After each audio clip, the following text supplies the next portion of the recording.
You know, What's going on, man? I'm a little It's playing Starfire. nice to meet you. And, I'm a simple guy, and I live my life by really simple means, you know what I mean? And, I live by simple mottos and credos and phrases and everything because it works for me, you know what I mean? Wonderful. Lately, I've adopted a new... Hey, what's going on, y'all? It's your boy Frank Starfire. Got my homeboy Shaun Wallace. You know what the fuck that means, man. We about to do a little bit of agree to disagree in this motherfucker. You know what I'm saying? Welcome as always, good brother. Thanks for having me, bro. Love doing this. You know what I'm saying? Let's get it in. Come on, man. Listen. But before we begin, so let's recap a couple things that's been going on in my life lately. So let's see. So we don't know. So You sure you want to do this? Yeah, I mean, I might as well. I believe in full disclosure. So number one, obviously, y'all know my girl broke up with me, so that one's been a crushing blow.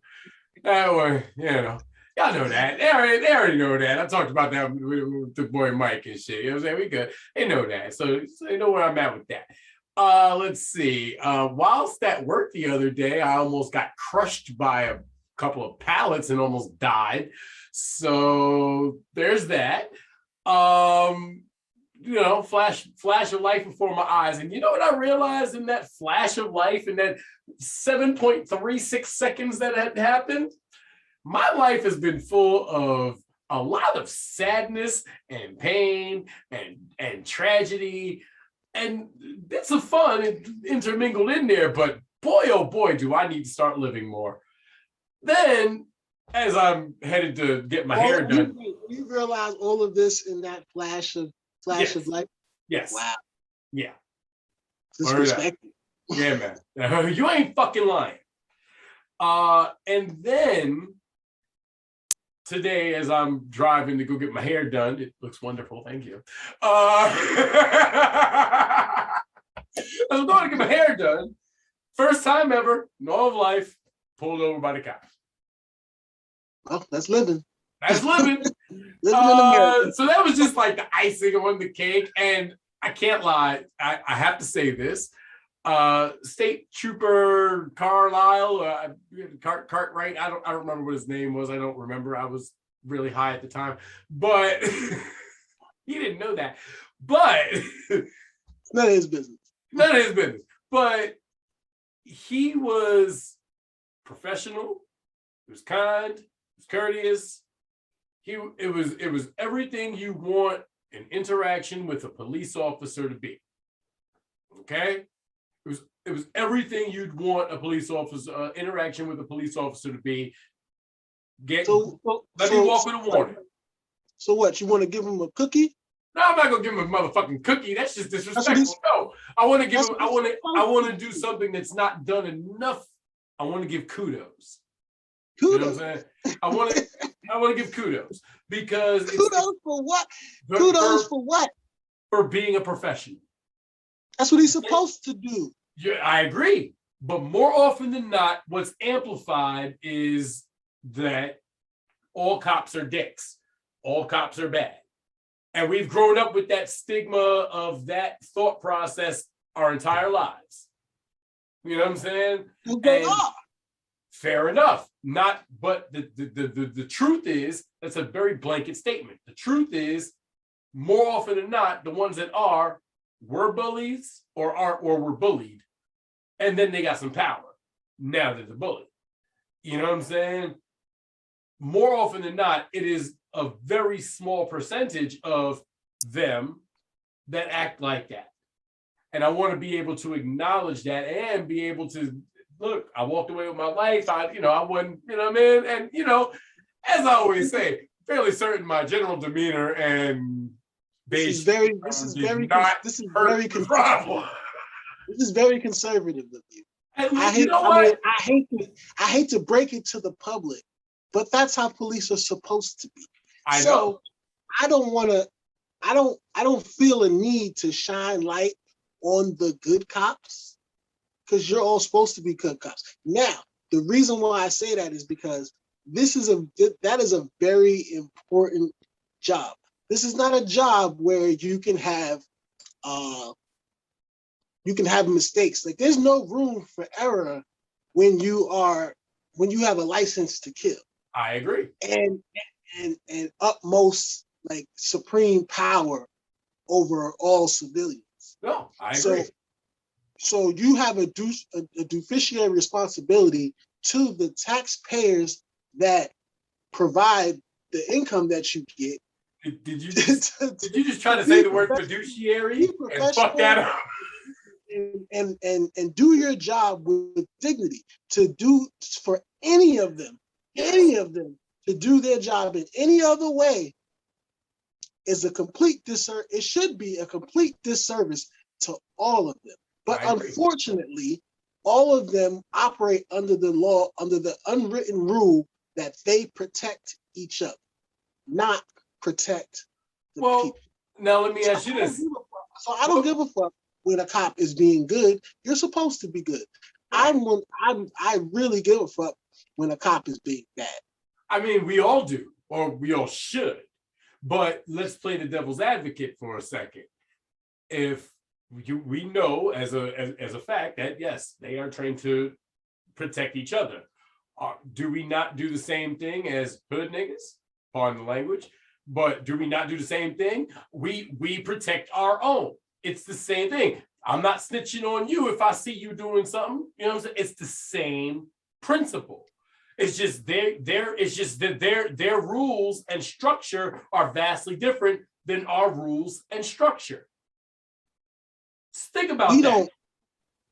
But this is why I said in the beginning of my little soliloquy is that we don't have any like power or control over them. We are like almost, I want to say trained to, but it's like, respect their authority. And on top of that, we are a group of people. As Black people, we are a group of people. This is a job, a profession. This isn't no crew, no clique. No, you're volunteer for it. You are an employee of the city, state, borough, wherever you police at. Fair. Y'all don't get to click up and protect each other when you're doing wrong. Well, one thing I know from doing some research is that more often than not, when cops get caught for doing some shit, it's because another cop turned them in. And more often than not, it's a cop of a lower rank. Because 9 times out of 10, they're the idealists and they want to make changes. Now, but I just like I said, it's the first time I've ever been pulled over by the cops because never had a car before. But keep in mind, I'm about to apply and attend the police academy. I'm going to be a cop. Now here's the thing. What is that? 6 weeks of training? I think it's actually, honestly, I don't even know what I'm getting myself into. All right. Well, all I know is that my job is paying for it. So it's like, let me get all of these certifications that I could get and get them free of charge, and I can go God knows what.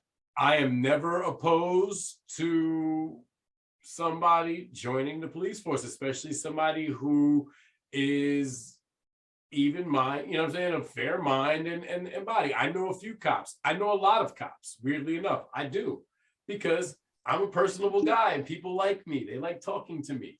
So I happen to know a lot of cops. And you know what? I'm never opposed to cops. What I am opposed to is bad cops. What I am opposed to is bullies with badges. What I am opposed to is racist dicks disguising themselves as peace officers so that they can play out their fucking fantasies. You know what I'm saying? These LARPers, what you would call them. And trust me, I'm going into this with the worst intentions possible. I'm letting all of them know I am not your friend. I am here to bust you. You're gonna go right into IA. They're gonna bring your ass right into internal affairs. Don't make me pull my gun on you. Well, no. internal affairs. I want to know how the recruit process goes because I want to. Because like I said on a couple of other shows, I am interested in recruiting our own people and structuring something that can protect people more so than just relying on the police department. Since the blue lives matter, people feel like they out there risking their lives every day. It's a disservice or like it's something that we pin on them. Like nobody told you to take this job. I believe in community policing, and what that means is that the police in the community should come from the community. Yeah. You know what I'm saying? Problem with that idea is you locked up all the motherfuckers who could be cops in the community. So, and now they can't be cops. You know what I'm saying? So that's where you fucked up, because the truth is you want to cut down on crime. You know what? If I'm a kid or I'm somebody in the hood and I know that somebody's son is the cop and I know his mom's, well, shit, I'm less likely to want to give him trouble. Flip side of that is he knows my mom's. He's less likely to want to fucking shoot me, because then he'd have to tell my mom's that he shot me. You understand what I'm saying? It's things like that. But I largely know that at the police academy, I think you do 6 weeks or 12 weeks of training in the academy. And then I think it's like 12. And then you get your training on the force. Like you get your partner and you go out as a red, blue, and white, or whatever. And what's it called? Like a probation period. Right. You get your probationary period. And you gotta do like 5 years on the beat. And this is what I'm saying. Like, that's not enough training. Now, you obviously have the option to further your training in other ways. You can take a psychology course. You could take a course in de-escalation. You could do tactical training. You could do that. But the police department should pay for that if you're going to do it. And you should do these things because if all honesty and fairness, I think if you're a police officer, at least 70% of your time should be training to better your abilities and skills. You know what I'm saying? And generally speaking, I think that every cop should be at least a purple belt in the martial art before they can even apply. To make them even more dangerous? No, to make them more disciplined. Because the truth is, by the time you reach a purple belt, you've been humbled a time or two. And martial arts, it teaches you the value of being humble and being somebody who doesn't want to know what your skills are. Honoring your opponents. Huh? Yeah, well, the truth is, when you know what your opponents and shit. Yeah, well, but the truth is, when you know what your abilities are, you're less likely to want to use them because you know what you can do.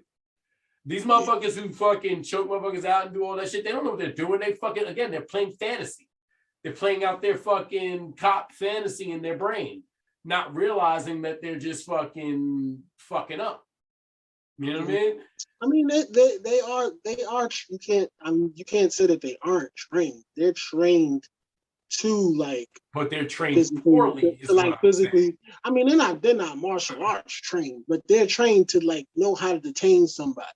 I'm a safety officer, and I go through yearly training of how to properly take somebody, safely take somebody down. Okay. Now, how much more effective would you be at your job if you knew Brazilian Jiu-Jitsu? I mean, one of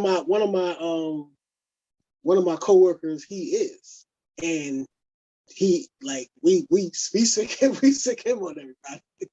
I'm the de-escalator. I calm people down vocally. That's my muscle. You understand what I'm saying? But there's a reason for that. Why? Because he's skilled enough to be able to do everything he needs to do and no more. Absolutely. I agree. You know what I'm saying? And this is what I'm saying. And the reason for that is, and let me ask you this, is he a rude, boisterous individual? Probably not. No, very, very calm. Very calm, very humble, probably really a nice guy. He's also military trained. Well, there you go. And he has a like a MMA type of fascination and stuff like that. So it's not that he's training for the MMA, but he respects that. He respects it. When he works out for that. As one should, because it is worthy. It is a sport worthy of respect. And I think that having those abilities, those martial abilities, translating them into being a police officer, a peace officer, could only translate in a positive way. Because again, by the time you reach that rank, you've probably beaten some people, but you've been beaten. And you've learned how to take that loss. And so now when some fuckhead in the streets cursing you out and calling you all sorts of shit, and you don't fucking get all red in the neck and be all angry, you laugh and be like, all right, man, you right, you know what I'm saying? But your mom said this. You know what I'm saying? Like it gives you a different level of confidence in that way. And I think that's something that a lot of police officers certainly lack. They lack confidence, not to mention they should be in therapy all the fucking time, talking about their thoughts, their feelings, why they're feeling this way, trying to get an understanding of where they are in this world, in this new world. And especially if you've pulled your gun and or fired your gun. You know what I'm saying? That's something that I know, I don't care who you are, that's going to force you to have to look. It's very useful. It's very useful. It's useful. It only helps. It only helps. Talking to somebody only helps. But I also want to. We all need therapy. We all need therapy. And right now, this is therapy. So the three motherfuckers who murdered Amaud Arbery, I told you I've been keeping up with this case, and today justice has been served. All three were thoroughly convicted. One on all charges, and then the other two were almost all charges. But either way, they've all faced a minimum life sentence. It's up, you know what I'm saying? Now, of course, they can certainly appeal, but they're also going on trial in February in federal court for federal hate crime charges for the same crime. So this conviction can only help that. I'm excited about that. I'm glad you informed everyone on that, including myself. I know that they were convicted. I mean, they were found guilty. Yes. So but a friend of mine is like, yo, I want to see how much time they get. Well, again, minimum. I'm like, yo, 25. I'm like, yo, 25 and up, like 25 to life. He's like, nah, they're not getting that. It's Georgia. This and the third. And I'm like, why wouldn't they get that? The minimum is life. So the least amount of time they can get is life. 5 bars. That's the least amount of time they can get is life. So look, and the truth is, it's a totally fucked up and unfortunate incident. I feel bad for the dude who killed Amaud Arbery, because he now has to unfortunately live with that for the rest of his life, and as he should. You know what I'm saying? His pops is going to the same penitentiary. You know what I'm saying? And their next door neighbor is going to the same penitentiary. So what do you mean you feel for them? What do you feel for them? Well, what I feel for is that I'd have to wager that level of guilt is going to weigh on those gentlemen, especially the one who pulled the trigger. Now, they're going to have to spend the rest of their lives thinking about the fact that because they were racist douchebags, they did some dumb shit, and now they have to spend the rest of their lives in jail. And that is fitting. Doesn't mean I'm not empathetic. I just feel like justice was served, and I'm happy to say that they, good job. I have zero empathy for them. Why? Because it's not like it was a situation where it was a necessary confrontation. This was their ignorance. Yep. I agree. on full on like, you know what I'm saying, like full disclosure, their ignorance with a battery in their back to go and disturb this dude's day, then end up ending his life. They get everything that they deserve. Yes, I have zero empathy. I'm so glad that they are not on the streets. I am too. Those menaces. Terrorists. And Give them their proper title. They are terrorists. They are terrorists within our own. You know what? You're right. And what I am empathetic for, because unfortunately, I get it. I feel empathy for everybody, and it's a sad thing. Yeah, I mean, I get it. Even when I want to be mad, I can't be. So, you know, it's like you're too depressed to be mad. That's your problem. You know what's funny? Here's the weird thing about grief and depression. All right, at least for me, I'm not a clinically depressed person. Although my friend Sandy and I spoke, and I do actually have the recording of that where we spoke about clinical depression and how she feels throughout life and everything. And you know, I am not depressed. What I am, I'm hurt. I am. I am sad. Yeah. But the one thing I can say is that she and I are still friends. And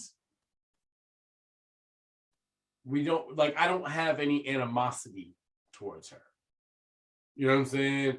Like, and the truth is, if she were a terrible person, if she had done some real snaky, shitty shit, then I'd feel much differently.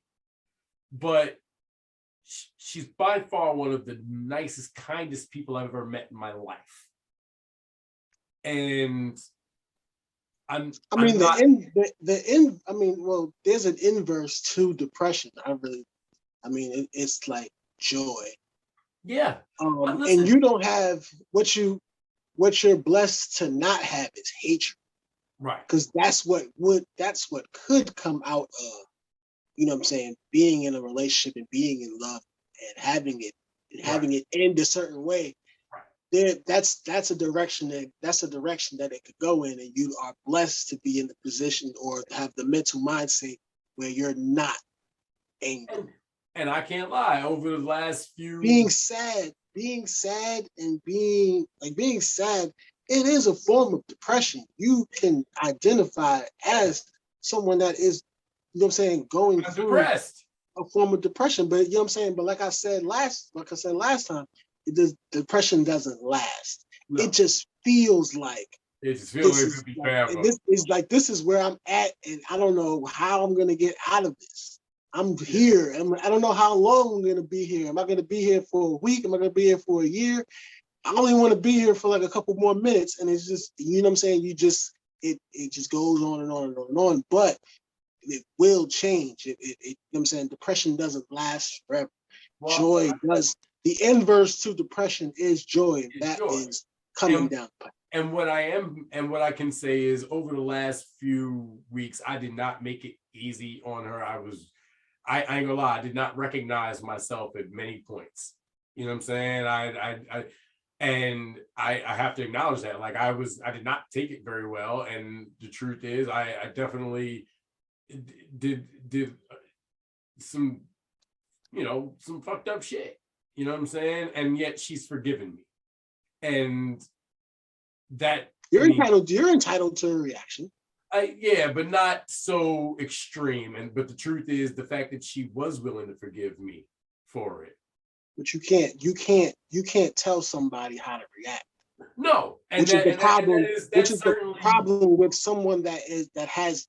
I mean, I don't think she purposely antagonized you. No. But it wasn't. But at the same time, and it's the difficulty that comes with breaking up with somebody or doing what's best for yourself and telling somebody that this particular thing has to stop. Right. It's like, yo, you're going to have to prepare for somebody's reaction. Right. And like I say, nobody can tell you how to react. No. She can't even pre-plan of how you're going to react. She just has to deal with it. Right. But but like I said, truth is, again, I'm a firm believer in that if you do something wrong to somebody, you should apologize, you should atone. I believe that. And the truth is, like I said, if she were not such a decent human being, I would be so fucking angry. But she is a decent human being. She's a great person. So I can't bring myself to be angry at her, and I'm very happy for her, and I'm very happy for her, and that is something that I can be proud of. Is that, you know what, I'm while I can still be in pain, but it doesn't mean I can't be happy for her. If you're happy for her, then you should be happy. And you shouldn't be depressed. That is fair logic, and yet not there yet. But but I'm getting there. I'll say that. Then either that, or you're lying to yourself that you're happy. No, I mean, the truth is, because you would be happy if she was with you. Oh yes, no question. Her not being with you, it sucks. Doesn't necessarily make you happy, and you're not. No, not at all. But what does make me happy is that she's finding happiness, and I'm not going to put all at your expense, though. Yeah, but you know what? I'm so used to that now. I'm used to that shit. That's normally how it works for me. I've had 3 successful relationships and none of them have worked out. But still friends with every one of them. So, you know what I'm saying? So because you're a friendly person. There's that, but you know what? It's also that I know I have abandonment issues, and I don't want to see people I love go away. You have to work. You're a friendly person. You have to work on your relationship person. Exactly. You know I found out how to be in a relationship. It took a lot of time, and I've sacrificed a couple of women to learn how to be better at relationships. And now I've gotten to the point where I've mastered it just in time as a married man. Well, there you go. I mean, that's the time when you should have it together. And I'm not there yet, but I'm on my way. And that I'm thankful for. I mean, you have to do your due diligence. You have to look within yourself and go through where all this gobbledygook. You know what I'm saying? And being the fact that you're still friends with these people would help in your identification of where you can improve. Well, you know what I'm saying? Where is your desires at? Where, you know what I'm saying? Sometimes within a relationship, we could be doing too much. Yeah. Where could you fall back on? Where could you step forward at? Well, where's your true happiness at? Where are you best serving your partner? These are all information that you have to find out from these people. And you have to learn from these situations, as opposed to losing these people. Well, and not only that, but when luckily I'm honest with y'all. You know what I'm saying? I don't really hold much back here on the show. I tell y'all about my real experiences, my real life. You know what I'm saying? Now I never name names unless the names are able to be named, but one thing that I know that she definitely told me, and I'm fairly certain this is true. I'm very frugal, and I'm not like she was so super ambitious, and I am ambitious, but I have my moments where I just want to be in my space and relax. You know what I'm saying? And that's it's difficult for somebody like her. Listen, when you get into, I'll tell you right off that, you get into a relationship, a woman, I can't speak on, homosexual relationships, male or female. Can't speak on those. But from a male to female perspective, she will challenge you to be a better person for not only for yourself, but for the betterment of her, to know that you are somebody that she can depend on. Women are, I'm not even gonna say that they're complicated, but they will do what they have to do for themselves. It's like it's like an age-old expression, like what's yours is mine and what's mine is ours. It's like, what's theirs is theirs. And what's yours is theirs as well. Right. They want it all. They're the most ambitious species on the planet. And we are, you know what I'm saying, we pursue them while they pursue, you know what I'm saying, everything. Right. So we're just we're busy trying to appease them. They're trying to appease themselves and you know what I'm saying, and the children that they bear, and the men that they choose. Right. So they're going to challenge you to be the best version of yourself, so that they know I can depend on you, or you're somebody that I want. I like you because you're gonna bring it. You bring it every day. You're a hustler. You grind, or you just have, you know what I'm saying, you have a certain drive. You're interesting. Women love an interesting person. Well, I'm glad I've got that going for me. And I can't lie, that's one of the reasons why I'm trying to film more and more content of this, getting on the TikTok and all that shit, because for me, this is my baby that I must grow to fruition. You know what I'm saying? For right now, this is what I got. So the Just to Be Frank podcast, make sure you motherfucking hit that subscribe button right there, you sons of bitches. You call them sons of bitches. Put that for a second. But it's an interesting segue into our first question of the night. And so you asked if you can wife a thought, which admittedly is simply a updated version of the question: can you turn a hoe into a housewife? And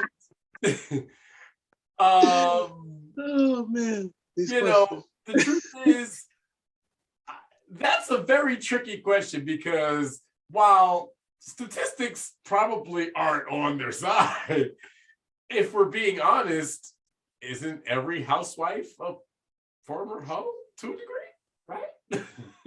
Almost. Not necessarily. Not necessarily, but to some degree, I'd say, right? Like, I don't know. I'm not married, and obviously, I don't know shit about women. So let's offer some perspective. Right. So thought is would we say that's a promiscuous woman, someone that we see and label as a promiscuous woman. And there's some men thoughts too, man. That has gotten around. There's some guy thoughts out there. Experience. Right. Huh? There's some guy thoughts out there too. Let's not get it twisted. Like, guys fucking hoes too. We don't require a label, because we that's fucked up. It's so double standard. There's not one of us that is so double standardy. Yeah. I mean, but that's the double standard is not. It's not our fault. Yes, it is. What the fuck? What? Why? Who's why? Who? What? That's a good thing. That's a double standard. We embrace our desire to get around. Right. But if a woman does the same thing, we label her. They know, and we know that we want to fuck her, him, right. But if a woman is doing the same thing, why is she labeled a hoe? Why is she not seen as embracing her fucking sexuality and you know what I'm saying? Like, that's a double standard. That's fucked up. Because women as a whole have created I don't know. I wouldn't know if it's women's fault. I don't know who created monogamy, but women's aspirations for monogamy have led to the idea that you can just be satisfied you should be satisfied with just one person. I believe that is like a European thought process. To my knowledge, that's some biblical shit, is it not? I don't know. Like, I don't know who came up with that shit. But I don't know who came up with it. I don't either. But I do. For some strange reason, women are in favor of the idea that you should just be satisfied with just one person. So we then hold them to that standard of you should just be satisfied with me, and I'm going to expect you to be loyal to me. And when you abandon or you be disloyal, I have to hold you accountable. And that is stupid. That makes no sense, because you're simply saying, okay, you do what the fuck I tell you to do, and I'm still going to do what the fuck I want to do. And that's foul. You know what I'm saying? Like that's wrong to put women on that pedestal to where that's wrong to put women on that pedestal to where they're not allowed to express themselves in their sexuality or in their femininity or whatever in a healthy, mature way, whether they want to be monogamous or have multiple partners. And the truth is, nobody should be judging anybody for that.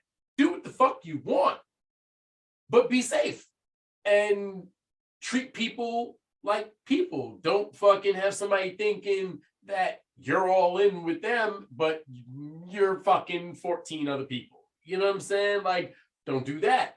That's for guys. That's for girls. That's it. I would say, I would word it differently. Not do what you want. I would say live your life to live your life. Live your life to its fullest capabilities. Do not lie to yourself and hold yourself to this standard by others by limiting yourself with, you know what I'm saying, with your sexual desires. If you desire to be with this person, that person, have it as many times a day as you want, you should do that. Yeah.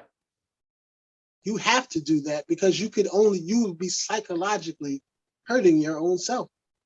Trying to live up to the standard of others that does not fit your own desires. Well, okay. So let's ask, boom, perfect example.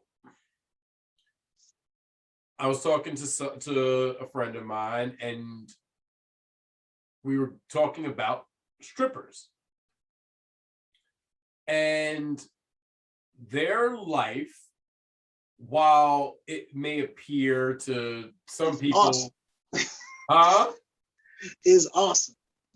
Well, it may appear that way, but the percentage of them that turn to hardcore drugs over time, alcoholism, turning trick, things of that, all this downward spiral of it as a whole is not a pretty picture. So the question then, would you date a stripper? Or I'll do you one better. Could you date a porn star? Now,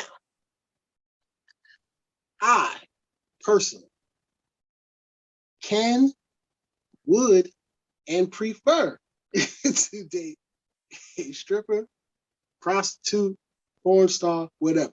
I'm telling your wife. Why? I am telling your wife.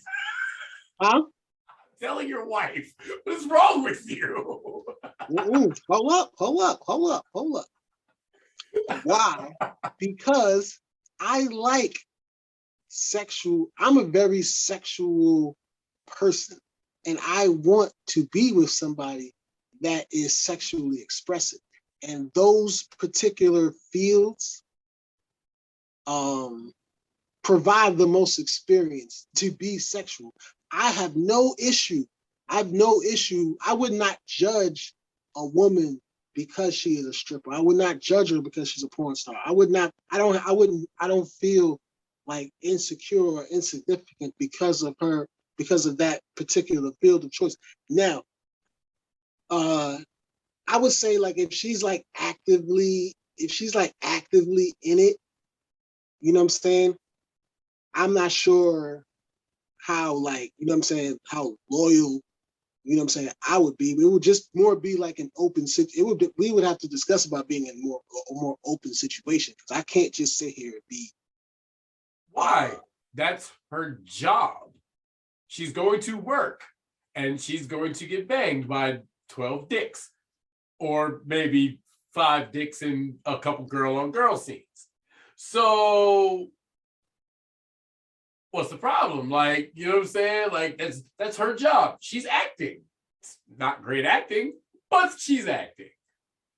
True. So she's gonna come home at the end of the day, showered, ready, you know what I'm saying, pretty, you know, gussied up and all that.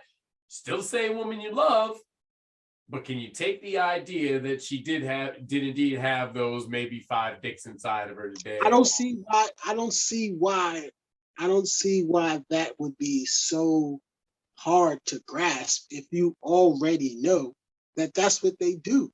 You have a clear, me personally, I have a clear understanding that this is happening day in, day out.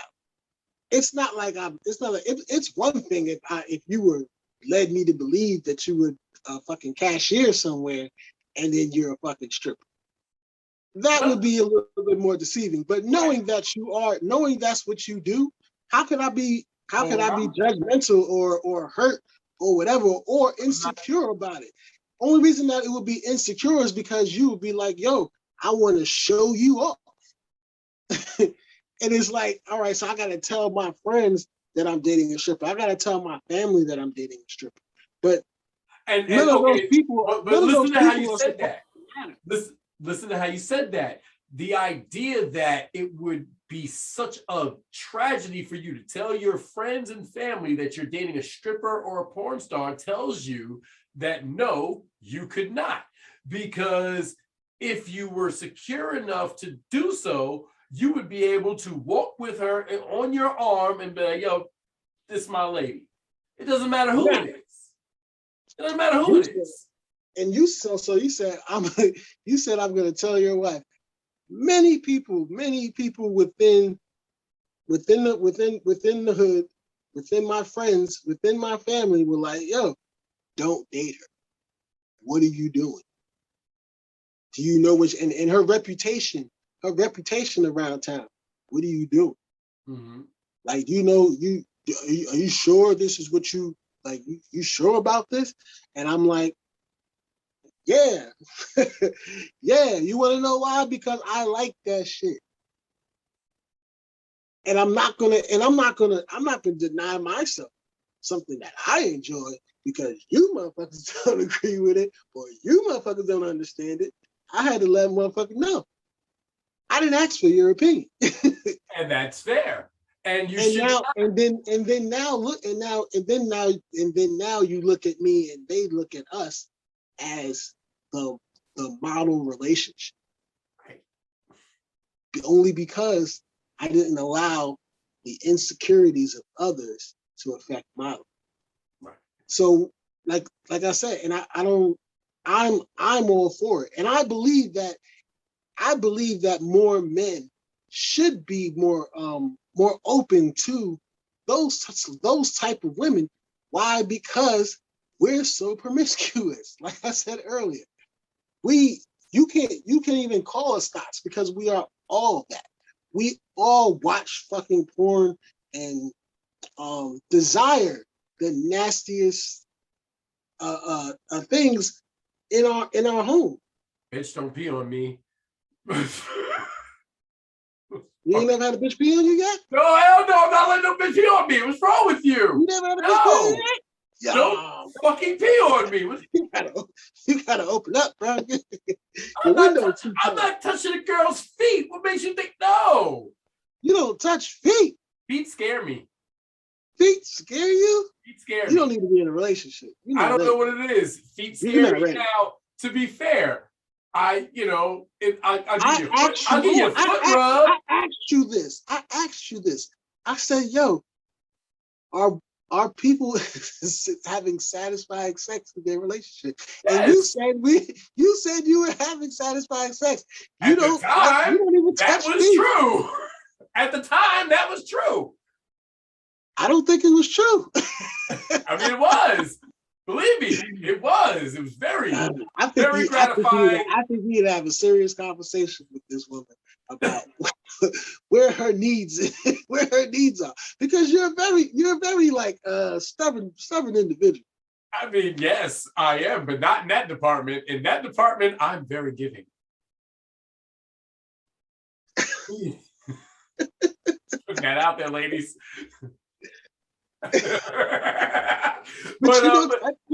You don't get pissed on. Do you lick ass? Do you eat ass? Yes, I'm okay with that. How do you lick ass and you don't touch feet? I don't know. Weird dynamic. Couldn't tell you. You are confused.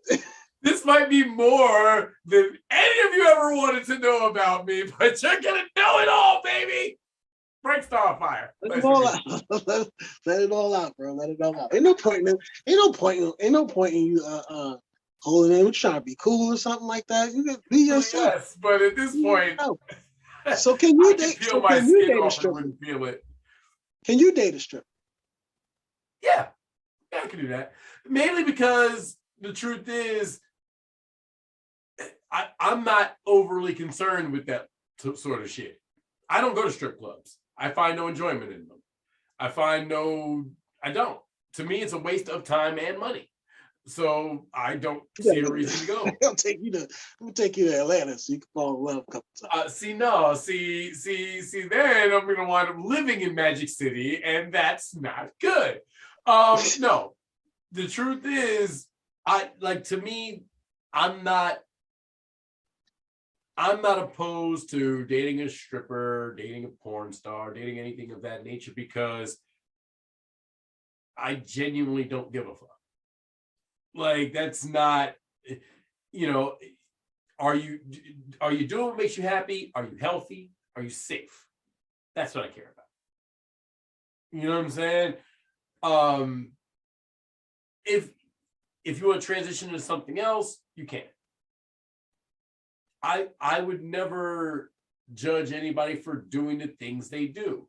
My only thing is, I definitely don't want to date somebody who's hooked on pills. I don't want to date somebody who's hooked on hardcore drugs. I don't want to date somebody who's... I mean, that's part of it's part of the lifestyle. It comes with the territory. Precisely. And and what I would want is somebody who is above the lifestyle. You want a professional. You want a professional stripper.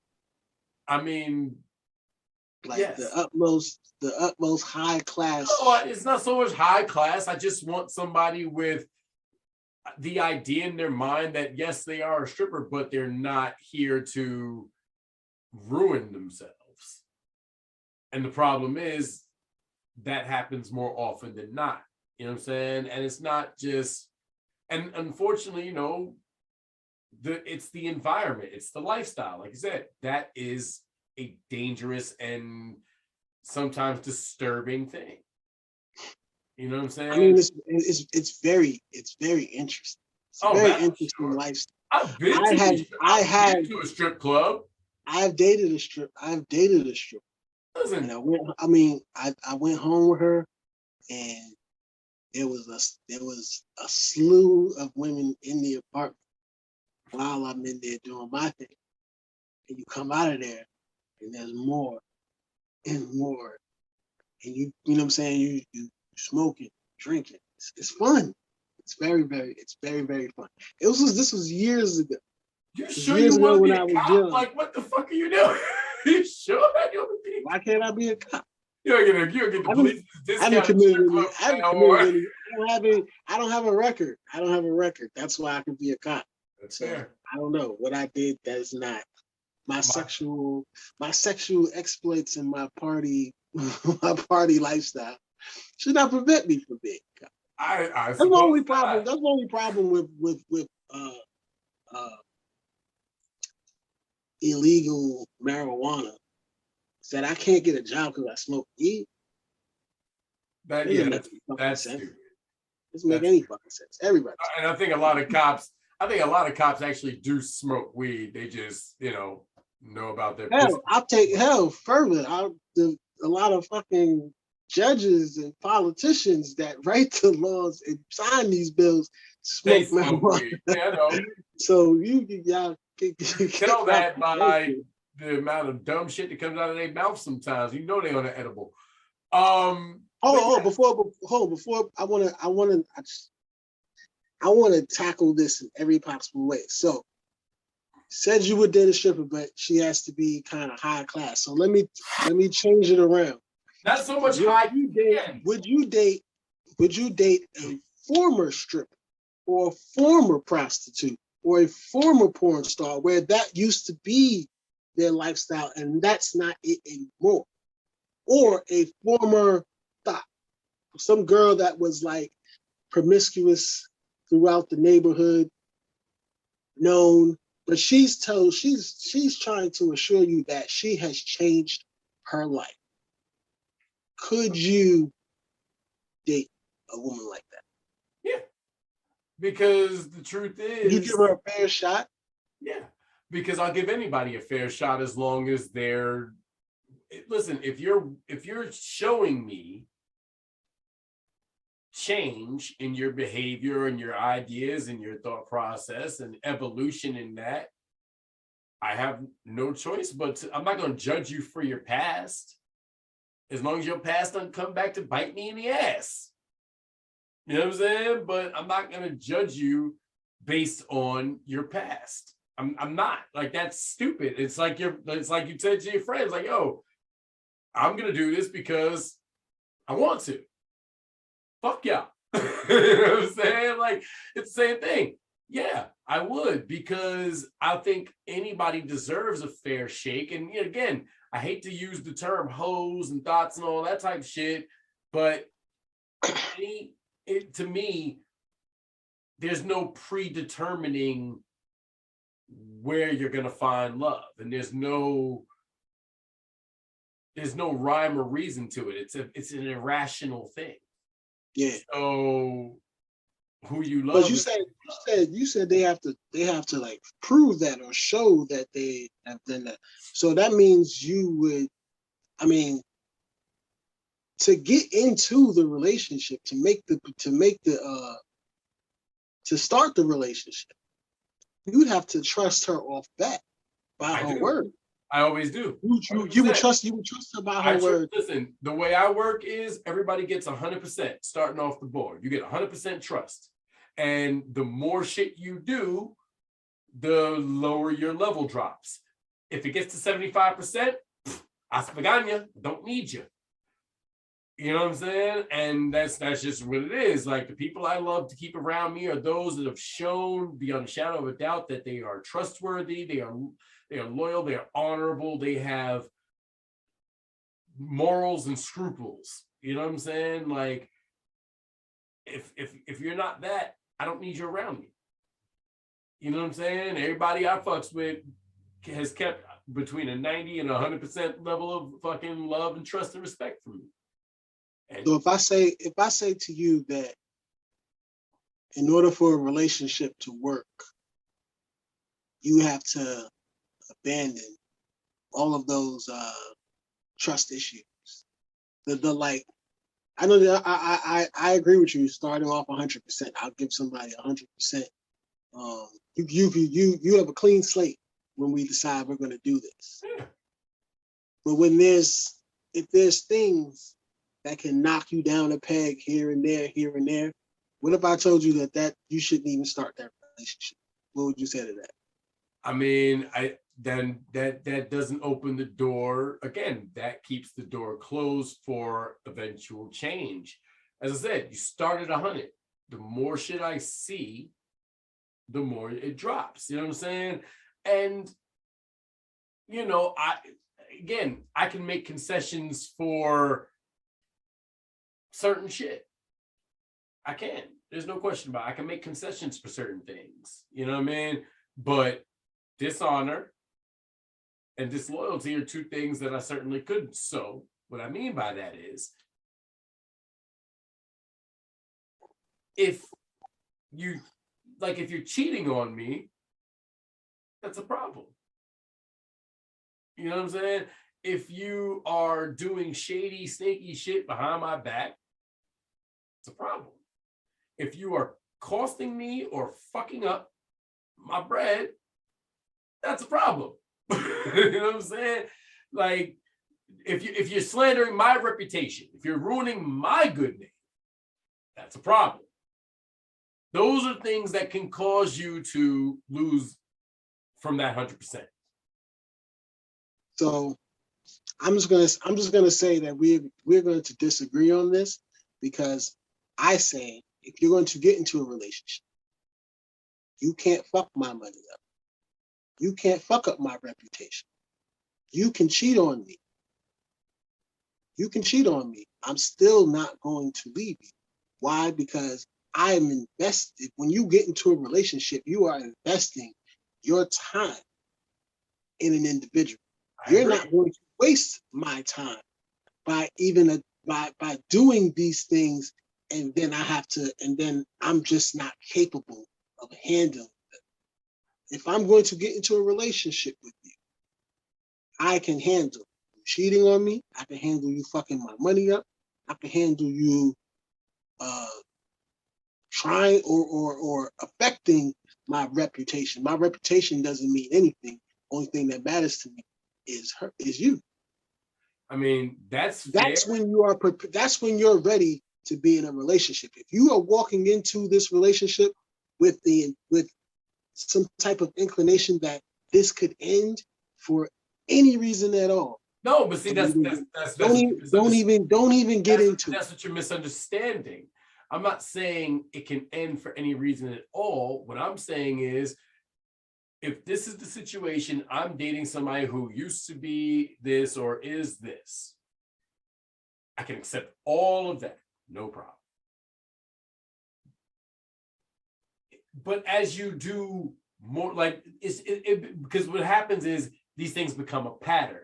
So, for example, you do something once, I'm not just going to say, oh, well, I'm writing that off. No, I mean, we can have a conversation. We can talk. You know what I'm saying? We can communicate. We can figure out. But if there's no change in behavior, or if there's, and the same goes for me too.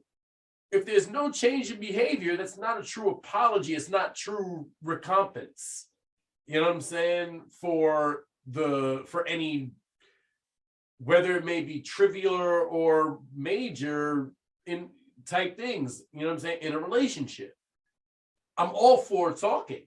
And I'm all for fixing it. And I'm always for building it and allowing for that. But what I am saying is that the more that happens, there are just, at some point, you have to be able to look at it and be like, well, this just isn't working.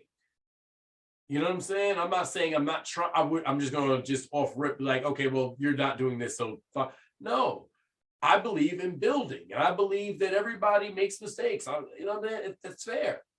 But what I'm also saying is that if it's more of a pattern than just mistakes, that's a problem. So, so I'm going to touch on this on my regular Instagram account, on my Agree to Disagree segments on Instagram. 3000. At Mr. 3000. I'm going to touch on the infatuation stage. So there's about 6 to 8 months, I say, of getting to know somebody. When you're starting to date somebody, getting to know somebody, about 6 to 8 months. Once you hit that 8th month, you should have figured out what this person like, seeing all their tendencies. If you should be paying attention within these 8 months, and you will have figured out what this person's tendencies are and how much value they have in your life. Because if you go past that 8 months and decide that I'm going to continue this, you're going to begin to fall in love. And then your heart is going to start to become involved. Your heart is going to start to become involved, and then the possibility of it getting hurt increases. Well, I'll tell you what. If you dead the situation before the 8, like you hit that 8 month and you decide, you know what, I don't think I can do this. I don't think I can do this. I don't think you have what it takes to be with me. That's why I said, if you decide to be in this relationship, which is basically after that 8 month, you decide to be in this relationship, there should be nothing that comes between them. Because if you do, because I'm telling you, heartbreak is a motherfucker. Believe me, trust me, I know. And for me, I'll be honest. I'm what they call a sucker for love ass nigga. I fall in love very easily because there are certain things about a person that just make me fall in love with them. It could be their empathy, their kindness, their warmth, their compassion, their passion. It could be any number of things. I fall in love very easily. It's not hard for me. And it doesn't take 8 months. It doesn't even usually take 8 weeks. No, you can fall in love before the 8. You can fall in love before the 8 months. I'm just saying, I don't think 8 months is enough time in a person's life where you've sacrificed much of yourself. Time is a precious commodity, but what I will say is that I feel like 5 years is an eternity in a stage in your life. It certainly is, but if the truth is, if I'm with somebody for 5 years, obviously if I'm with somebody for 5 years, I'm not going anywhere. If I'm with somebody for look, this is the truth, man. If I'm with you for 3 months, I ain't going nowhere. I ain't going nowhere. Like I'm so easy. I'm so easy to nest. You know what I'm saying? I'm so easy to nest. I'd be wanting to fucking move in, no problem. Because it's just I like that feeling of waking up next to somebody. I love the feeling of having conversations over dinner. Look, we don't share that shit, man. We don't share the same sentiments on this one. No, hell no, obviously not. But here's the thing: you're married. I envy that. You know what I'm saying? I'm proud of you, but I do envy that because I wish I had it. I mean, so stop being so fucking stubborn. I don't know how. Take these notes. we gonna move right along real quick. We're gonna jump into a little bit of hip hop. And you genuinely asked me if Nas, who's better between Nasir Jones and Camron Giles? Camron versus Nas. Bars? Like bars? For real? I mean, bars. Hold on. Bars. I mean, I don't really like the conversation of bars. I really don't. All right. I don't. Let's talk influence. Okay. Almost everybody in the game has been influenced in some way by Nas. They have, whether they've tried to emulate his flow, the swag. Nas is a template. Nas, LL Cool J, Busta Rhymes, Jay-Z, Biggie. I can't hear you. No, you went low for a second.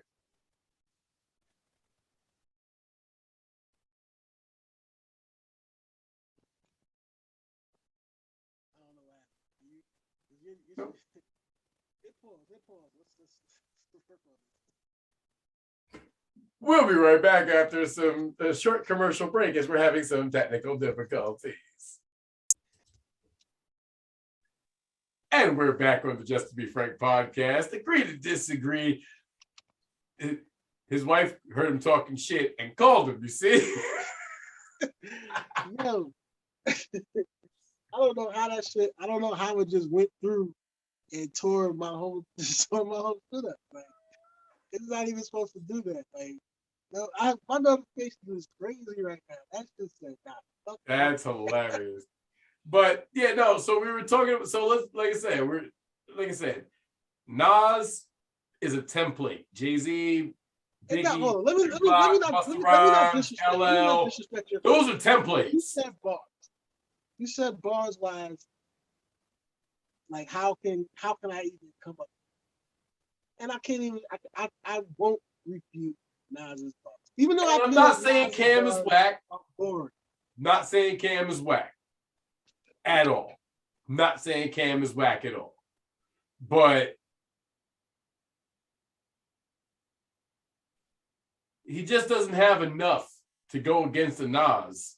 Like if there was a versus battle, he'd have to have 20 hits by himself, and I don't know if Cam has that. Nas does. I mean, it's everyone's. I mean, it's everyone's preference. I can see where Nas has a couple of joints that people like, or whatever, like a certain people demographic like a lot of East Coast niggas like, and like Nas is very well respected and everything like that. But there's so many times where I'm just like, he don't hit for me. I don't know. Like a lot of people like certain people, and a lot of people rub people the wrong way. Well, sometimes just don't be hitting. Nas doesn't make strip club music. He doesn't make real party music. You know what I'm saying? He make music for MCs. You know what I mean? And that's who listens to Nas.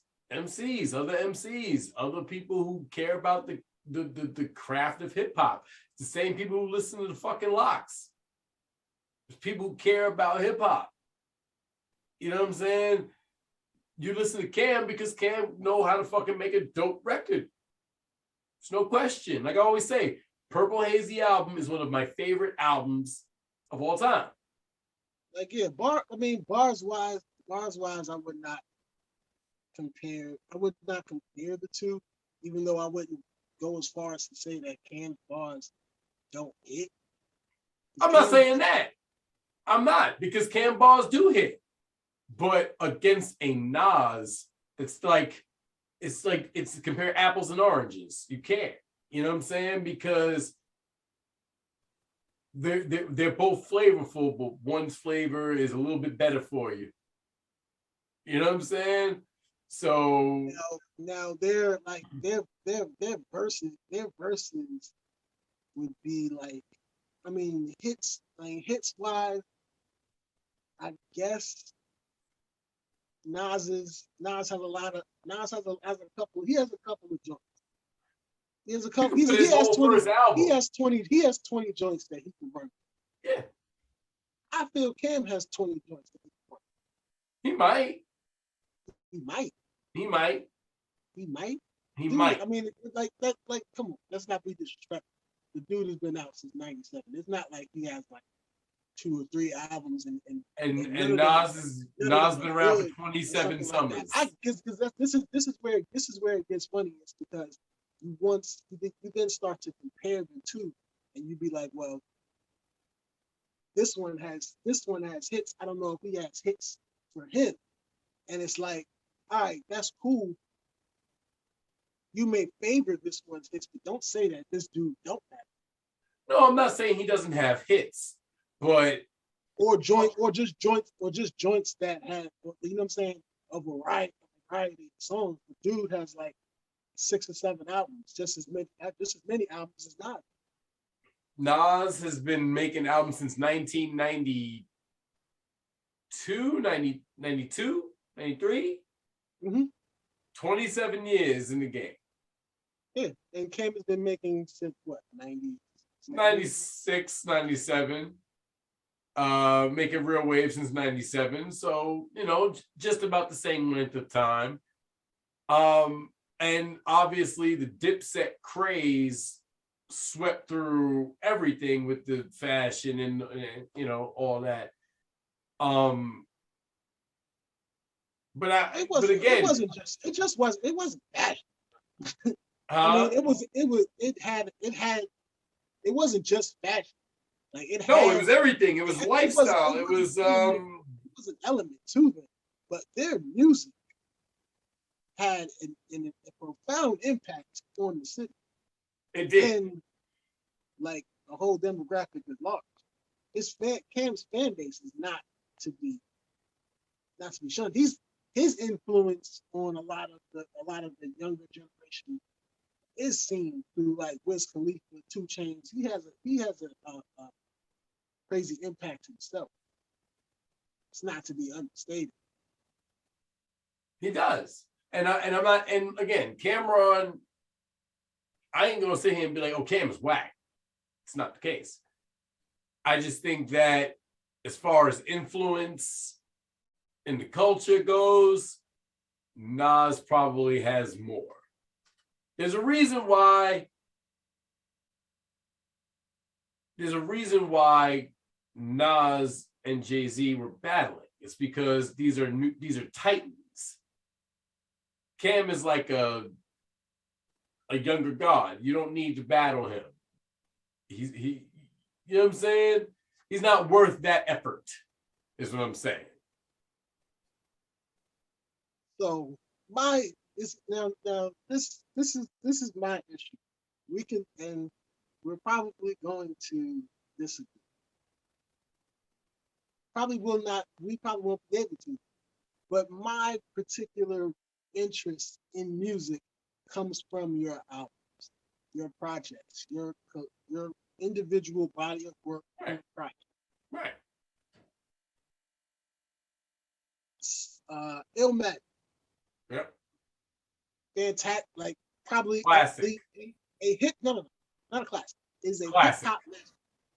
Yes, and that too. And it changed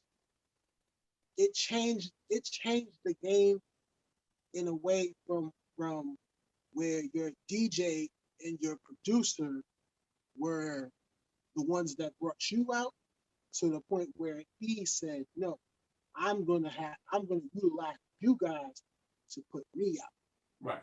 I'm gonna put the best group of producers that I could put on one project, and was lucky enough, or fortunate enough, I won't call him lucky or whatever, but he was fortunate enough to have these titans of producers contributing to this project out of the respect of his MC. I'd have to look at the liner notes, but I think whatever they would just Large Professor. Yeah, I think Large Professor did most of Illmatic, if I'm not mistaken. He did. Pete Rock was on there. Premier, right. Q-Tip. Like, it was a crazy group of producers that contributed to this album, and he was like, "Yo, I'm going to bless each and every one of y'all's joints. Y'all gonna give me y'all best, and I'm gonna smash everything on there." And it completely changed the. Look, If I Ruled the World is a bigger hit than any Cam hit ever. If I Ruled the World with Nas and Lauryn Hill from his second album is probably a larger hit record than any one Cam has. You know what I'm saying? And that record it's a great song. It's a great song. It is. Largely because of the great Lauryn Hill. Of course. But I'll give you that. I'll concede that. It wouldn't be shit out. I mean, what I think what's Cam's biggest record? Oh boy, what's his biggest record?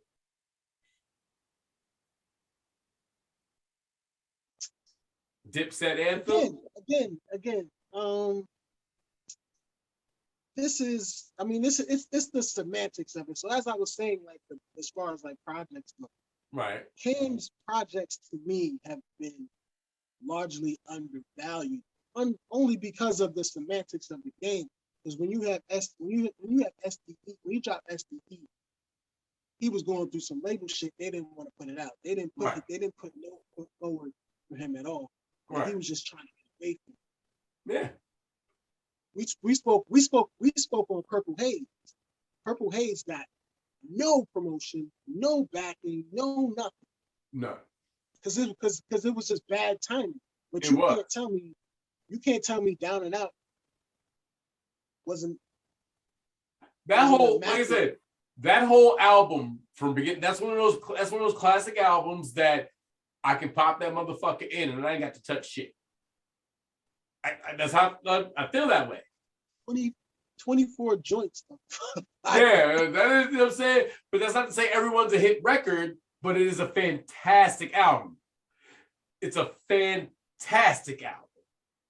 No question. The album from If I Ruled the World was on, it was written was Yeah. really good album. Yeah. Really good. It wasn't Illmatic, so it didn't have the same type of vigor that it or the respect that it should have gotten. But that was a really good album. No, it was. And after that, I Am, Nostradamus. It was written. These were terrible albums. Largely, people say that. Yes. I mean, they had a couple of joints. I'm not saying that. This is what I'm saying. When you start talking about like a verses or whatever, like you start going hit for hit. Because on I Am, he had that joint with Premier that I could say is better than any song that Nas ever made. Because the beat, rhymes, all of that shit. But the collective project is terrible to me. Right. This is my opinion. Well, what's the one knock Nas always gets? He's a dope fucking rapper, but he can't pick beats. He can't pick beats. Now, but if you have like his last album, like the King's Disease joint, where he had Hit Boy do the whole album, that album was fucking fire. But Hit Boy cultivated a sound for Nas that worked. Yeah. Yeah. That shit was dope. Yeah, that shit is dope. King's Disease 1 and 2, wildly overrated. I believe, and this is again, like, you know what I'm saying, good timing or good backing. And Nas is in a position now where he don't even need a label. No. He's already a billionaire. He can do that shit himself because he's a billionaire. Multi-millionaire. He's working on 9 digits himself. Yeah. So whatever, he's not, I don't have to ask y'all to go promote my shit. I don't have to ask y'all to give me studio time. I don't have to ask y'all to pay this producer. He called Hit Boy like, yo, whatever you need to make me da da da da da da. And beyond that, for all those 3 albums that were lackluster, we'll say, had some joints on there, but for the most part, we'll say they were lackluster. How Jay-Z said, one was, it was ill bad. I give you all that. But you know what? Camron does not have an ether in him. And he doesn't have an ether. He doesn't have an ether. He don't even have a takeover. All right? And as long as Nas can pull that ether out of that back pocket, that's a win. And then he's got... Was it a win, though? Yes, he won that battle. Largely, it is considered that Nas won that battle with ether. Yes. Was pretty good. I think if you ask most people, they will say ether. It's a verb. When you and you know what? I hate that's that. A verb. You've been ethered. It's like a popularity contest. No, all I'm saying is Nas is the consummate MC's MC. And Camron is an MC. And that's not a knock on him. But for me, I don't think that he has the chops to be on par with a Nas. You know what I'm saying? I think Camron's greatest competition. I just like his project better. I do too. And I also love the fact. Confessions of Fire was dope. SDE was great, top to bottom. Come Home With Me, it had a lot of joints on there. Come Home With Me was good. It wasn't great, but it was good. It had a couple of joints on there. And then that's in between the whole Diplomat mixtape era, where they was the 1, 2, 1, 2, and 3 were crazy. No question. No question. And again, what was the other one? Crime Pays. I think it was like, I don't know. He doesn't have any whack albums. No, he doesn't. And I'll say this again, give Dame Dash a lot of credit for a lot of that too. But Cam's Dame Dash has his hands on a lot of great music.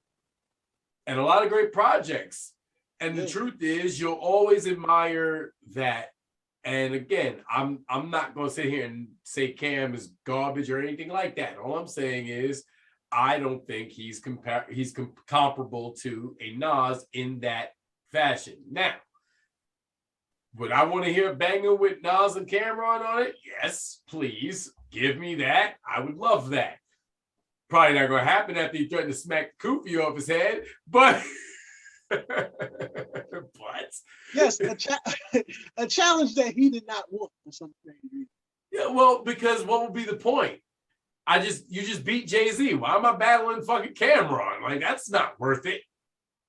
Not worthy. It's not worth it. If you are top dog or whatever, or you're just lyrically superior, God MC. There should be no limitations to who come. If he comes at you and you think he's trash, you should be able to smack him. A lot of people said if you're gonna say that you're not even worthy of me battling. You're just taking loss. How was that a loss? If you spit something at me and I don't respond, I win. And the reason I win is because we both win, obviously. We both win. But the truth is, I don't fuel your ego by responding. I'm gonna hurt your pride more. I'm gonna hurt your pride more by ignoring you. Jay-Z has never shied that way from anybody. Anybody. He never. Everybody that has bars for him, everybody that's had bars for him, he's had bars. Sure. Everybody. But again, but those are two different people. You're not gonna come at Eminem. You're not gonna come at any of these dudes. Whether you have the balls to or not, you're not coming at them. Hold on. Number one, nobody says LL's name. That's off limits. You don't say nothing about LL Cool J unless you are giving homage. Eminem is another one. Jay-Z lost to Nas. Jay-Z doesn't have to respond to anybody. And if we're being honest, does he really? He pretty much got everybody on the takeover. He did. He pretty much did. And of course, the one person he apologized to, aside from Nas, but publicly, was Jadakiss. Because you don't want no smoke with that motherfucker. All right? Ether trumps the takeover, which means that I don't have to respond to you, Cam. You're not worthy. I don't have to respond. I'm gonna fucking be just fine without responding to you. No. That whole sentiment falls on the line of, yo, I'm not gonna jeopardize my career or my reputation. How is it? How? You. How? How is it jeopardizing my career? I am simply saying, and I don't know. Hey, I can't speak for Nas. I don't know Nas. If you think he's not on your level, you're not worthy of my response. Yeah. And then I should be able to respond to you and slap you with whatever. But you not accepting the challenge. It's not. I don't look at it as not accepting a challenge. I don't look at it as not accepting a challenge. It's simply these are dudes that are protecting their reputation as opposed to embracing the competition of the sport. Right. And Nas is somebody who's like, I don't care about all that. I care about being the best. He's a coward. It's a coward move, bro. How could you not call it? Because I'm an MC. Well, I'm not like, you know what I'm saying? Who are you? I'm just saying like this, and this is why. If I don't think you're nice, there's no reason for me to even waste my time. I'm an MC. I'm an MC.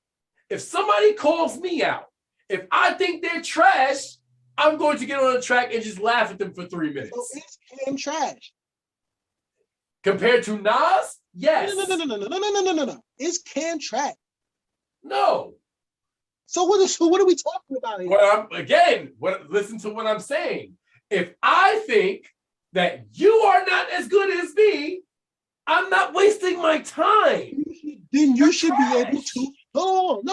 If you think that you're not good enough, you're not comparable to me, then let me smack you lyrically. It should be no problem. Listen. But him not doing that is cowardly, bro. And I can't see it that way. You sitting and supporting it like you think Cam is not, and you know Cam. I do, but I don't think he has any type of bar skill comparable to Nas in that way. Camron can't. You don't know that because Nas did not come put. He did not put his. He doesn't need to. He doesn't need to. It's like belittling yourself to argue with a child. It's like arguing with a child. Did not come after Kim. Kim came at him. Yeah, and guess what? Jim Jones can't come at. Oh well, Jim Jones is the one who said the Koofy shit. That's right. Yeah, he's in there ad-libbing. Right. And he's definitely not bar heavy enough to want to go into Nas. No, but he's not the one coming at him. He's the one. Cam is the one. The front line of his crew, which is pretty much at the top, larger than Nas even at the time. Nas did not want no problem. Same thing with Jay. Nas beat Jay. No. I'm talking about Cam and Jay. Jay didn't want no smoke with him either. Because it's not worth it. There's no gain. About? There's no gain for me. There's nothing to gain. There's nothing for me to gain from this. I call coward. We go, okay, so we're gonna have to agree to disagree on that one because there's no consensus that makes me want to belittle myself to argue with a child at that point. That's what it is. I'm fucking Nas. You're Camron. I acknowledge your skill, but you still a son to me, dog. It's that simple. I don't need to respond to you because you're nowhere near as nice. Respecting the game, bro. You're not respecting the game. I'm not saying you coming for a championship fight, but if you stepping into the ring, I should be able to handle you. Why? And hey, I'm not saying that maybe Nas did tag him up in some bars on a joint. Off the top of my head, I can't think of anything, but you know what? Who knows? Truth is, again, for me, as I'm looking at it, it's not worth my time. I have nothing to gain from it, and I'm not going to contribute to your album sales by back and forthing with you. You're scared. You should have no problem going back and forth with you. You're scared. All right. It's cowardly. It's the same with John 50. It's the same with John 50. 50 is coming at John. 50's coming at John in every way he could. But John wanted to play this role like, yo, you're not on my level, bro. And that was wrong. And look what happened. But here's the difference. Here's the difference. And this is the God's honest difference. 50 Cent 50 Cent and Ja Rule is different in that Ja Rule couldn't transition from I can't believe without you to battle rap. You understand what I'm saying? He wasn't built for that level of stress. He's not built for that. Again, this is not a situation where I'm saying that Ja Rule is whack, because I don't think he was. I think Veni Vidi Vici, again, one of my favorite albums. But I know in my heart of hearts that Get Rich or Die Trying is a much better album. And I also know that Get Rich or Die Trying makes you want to fuck shit up. It makes you want to fight. It does. Ja Rule don't have anything like that in his catalog that makes you want to get up and fight. It don't make you want to get up and smash shit. He just doesn't have that. And you couldn't transition from what he was doing to beefing with 50 Cent. But let me tell you the difference between those two and between like 50 Cent and King. 50 Cent is backed by Eminem, Dr. Dre, Jimmy Iovine, and yeah. So he's putting his best foot forward. He has every opportunity to outshine y'all. Yes. How I said earlier, Cam puts out his project. He's in a situation where his own people don't believe it. He's in a situation where Rockefeller is actually he was in a position when he came at Nas, he was in the position. Nas had every reason. Nas had every reason to come out and come at him. And if I want to keep it 100, he put Nas on hiatus at him. Because Nas didn't drop shit for a while after Cam came at him. It's not only that Nas didn't come to say anything about him. Nas didn't say nothing at all. Well, Nas but you also hold on. You got to remember. But you have to remember. Nas took a shit ton of time off because his mom has cancer. He was dealing with that. He wasn't making any music. He wasn't making no records for a while. He was trying to heal his mom. So in that interim, that's when Cam was able to do that. And that's completely understandable. I've been there. Trust me. Anybody who if you still have your mother, tell your mother you love her, hug her. Unless you don't like your mom, in which case, don't. But that is very not true. But I met some shitty mothers. I've met some real shitty mothers recently. I know there are a lot of people. Yeah. At the end of the day, she went through immense pain to bring you into this world. You value your life, you value. I listen, to a degree, I agree with you, but I also believe that if you have a right to excise toxicity from your life, and that's your mama. Let's not get off topic here. We're talking other shit. Get off topic. I'm sorry. So no. I'm trying to explain to you. Hold on. I'm trying to explain to you how Cam has not had the kind of backing or support to go into a battle to be like, yo, you need to pay attention to me. Because I have the type of I'm getting the type of promotion, the type of just the type of promotion that I need to be put out there. Now, when Cam came at Jay, Cam is in a position where Jay owns you. So I'm purposely not putting you out. As a matter of fact, I'm going to fine you $500,000 every time you say my name. And when he came at him, he's like, yo, I don't have to say nothing to you because you're making me money while I'm not speaking. Right. But still, as a contributor in this hip hop game, Jay-Z had a fiduciary responsibility to say something, but he didn't say nothing to him. Why? Because he was scared of him. As Nas was scared of him. He took Nas' soul for a very long time. Oh my God. He got back can't be serious. Into the position that he is. He dropped what? The N album. What was that shit? The double CD. That shit was trash. All that shit was trash. He didn't really come back until what? hip hop is is dead. Stillmatic. And he made up God's son. And all that shit. God's son. Hip hop is dead. Stillmatic. No, God's son was before that. God, don't do that. See, no, God's son was Ether.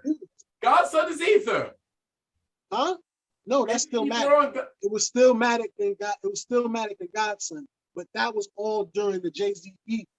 Cam was coming at Nas in defense of Jay-Z. You know what I'm saying? As a comrade of Jay-Z. So it was after all that. It was after God's son, after Stillmatic, that Cam came on. Cam came at him. After that, it was what? But you know what? If we're being honest, Ether was the response to everything. You want to go at me?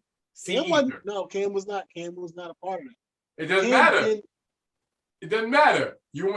Cam, you got bars? Here. Ether. Just listen. Replace Jay-Z with you. Yeah, Shut the fuck up. I'm not challenging your little homie or whatever, but still, Cam is a leader of his own shit. You can't, you have a good fiduciary responsibility. But I understand what you're saying. You know what? I will concede. I understand what you're saying. He's sitting here like I already took out your head. I don't need to took your boss out. Why am I talking to the vice president? Like, who the fuck are you? You don't belong in my conversation. I just beat your boss. You know what I'm saying? You go cash your check and shut the fuck up. You know what I'm saying? But we can agree to disagree, and that's fine. Now I want to get back into something else. You want to know if which was better sex, casual sex, or having sex with your partner, your significant other. Which one is? That is a very intriguing question. For me, I prefer the sex that I have when I'm with a woman, in a monogamous relationship. I prefer that because for me, in order for me to want to have sex with you, I have to have an emotional attachment to you. How would you label casual sex? One night stand. Would you say it is you being promiscuous, or is it like a friends with? Would you say is it friends with benefits? No, I think. Or is it? I think of casual sex more like we just left the club. We've been grinding on each other for hours. Like one night stand. Right. That's more. Yeah. But you're single. You have no. Right. You have no attachment. That's no fine. Loyalty to anybody. Yeah, you don't have a loyalty to anybody. You're just, you're living your life in the way that you see fit. And so would you categorize friends with benefits with a relationship? Yes, because that's your friend. You're taking her feelings into consideration, even if you try not to. She's somebody you care about in some way, so you're gonna naturally want to take care of her in some way. You're her friend, so you still want to be decent to her. You still want to treat her nicely or kindly. You know what I'm saying? And you don't want to lose access to the benefits. Like, that's just freshman math. Like, what the fuck? It's the best. It's the best, But for me, I do prefer that sex when you're in a relationship where you're together and you can build something and you know what I'm saying? Like, sometimes, I don't know. Like I said, in order for me to want to have sex with somebody, there has to be somewhat of an emotional attachment. I have to like you in some way. I need that. You know what I'm saying? And that's just me personally. I need the emotional attachment. Because it makes me want to perform better for you. You know what I'm saying? It makes me want to do better. It makes me want to do great for you.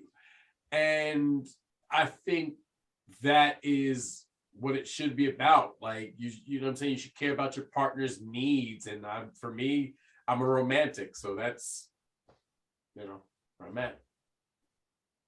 So I'm going to say I like casual sex. That's not surprising. You're talking to a married man. I was just gonna say, like, I think casual. Your wife about to call you again, Nick.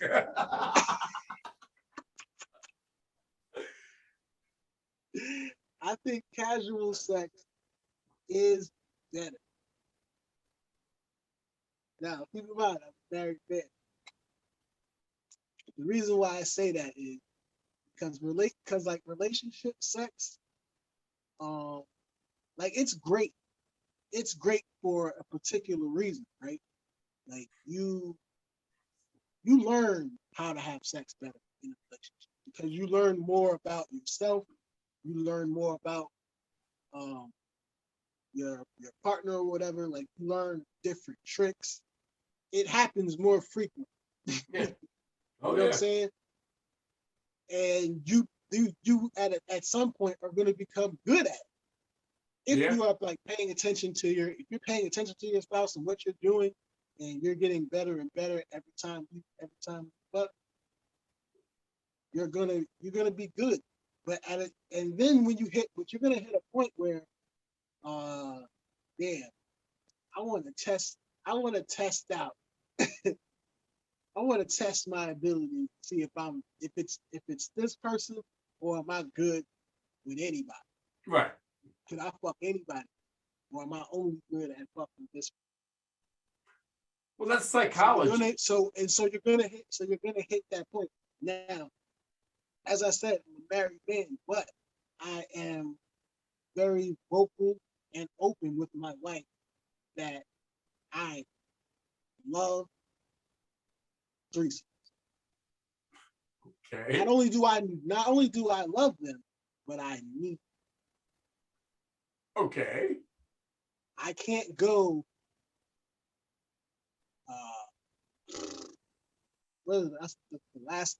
I had one this summer. Before that, like I can't go too long without some type of extravagant sex. Threesomes always fit me. Okay. It can go any other. It can go any other way. It could be an orgy. It could be a foursome. It could be a gangbang. It could be anything. But I need some type of extra stimulation. So why I say I like casual sex is because it's not just not that I don't love fucking her.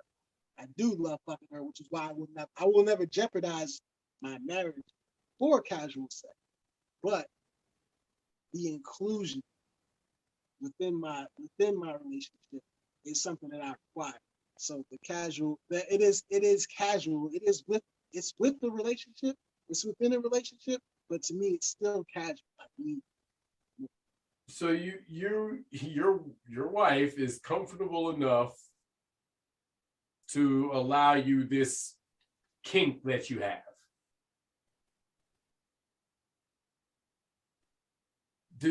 Does your wife share this kink? I don't mean this is weird. I did not expect to go down this rabbit hole.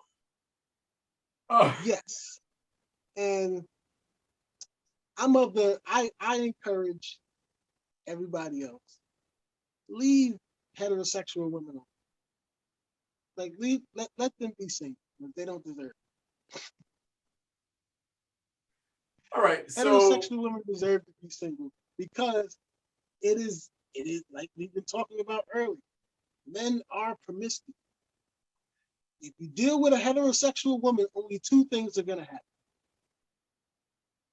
That's gonna be the only pussy you ever fuck again, or she's gonna fuck somebody.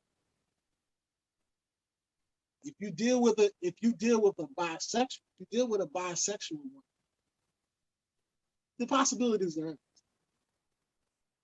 So that's why I prefer bisexual women over heterosexual. Now, what if your wife said that her kink is she likes threesomes, but she wants two guys?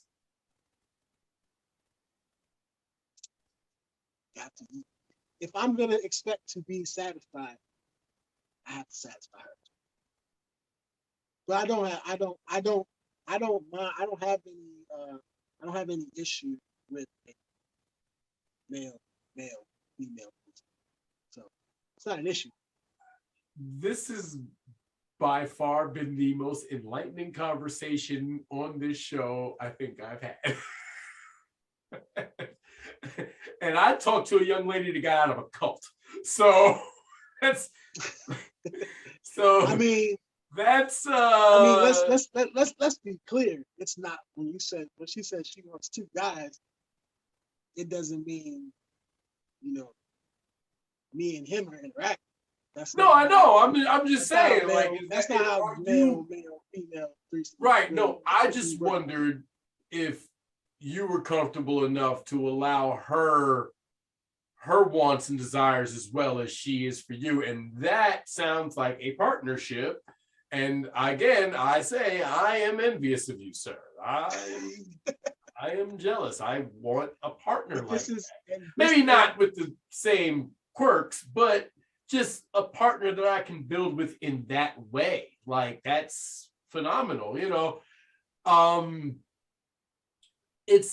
but that is a very interesting thing. I mean, I'm not opposed to casual sex, but for my personal tastes, I prefer the relationship because I want to make love to my girl. Sometimes I want to fuck, but I want to make love to her. I want her to know that she matters. I want to do all the nasty, disgusting things I want to do to her. You know what I'm saying? And look, I don't know if this episode is gonna get us canceled or fired or viral. I'm not sure which, but it's gonna blow the fuck up, man. It's gonna blow the fuck up. Wait till I unleash this on Instagram. Oh yeah. Bro, listen, this is why I said earlier, you have to identify with what you are comfortable with. And you should not limit yourself based on, the idea of what a relationship is supposed to look like or how it's supposed to go. Right. If you have these particular desires or whatever, you should express them. And you should express that with your partner probably in the beginning. Yeah. Like, find out what it is that you like, express what you like. Don't feel a need to not tell this person that this is what you're into. So if you like to be peed on, say that shit. Later on, huh? So if you like to be peed on, say that shit. Say it. Say it. Don't spray it. Or if that's something that you're curious about, you have to let these things be known. You're not. Don't pee on me. Don't spit on me. Don't spit at me. Like, no. Like, I'm not with the bodily fluid shit. Real quick. I ruined the best threesome I ever had in my life. Spitting. You spit where? I spit in her face while we were fucking. So did she punch you in your face for that? Like, did she punch you in the face for that? No, she said, "Don't you ever do that shit." Well, that's some disrespectful shit. That's some disrespectful shit. Don't you ever do that shit again? Oh my God! That's the last time I heard. That's the last time I heard from you. Last time I heard. And I was fucking this. It was a couple, and this guy liked to watch his wife get fucked. And I guess she chose me, so I used to go over there and fuck her. We used to fuck her together, and she liked to talk a lot of shit. And it was, shut up, bitch. I went a little too far. A little bit. I'm a little bit, yeah.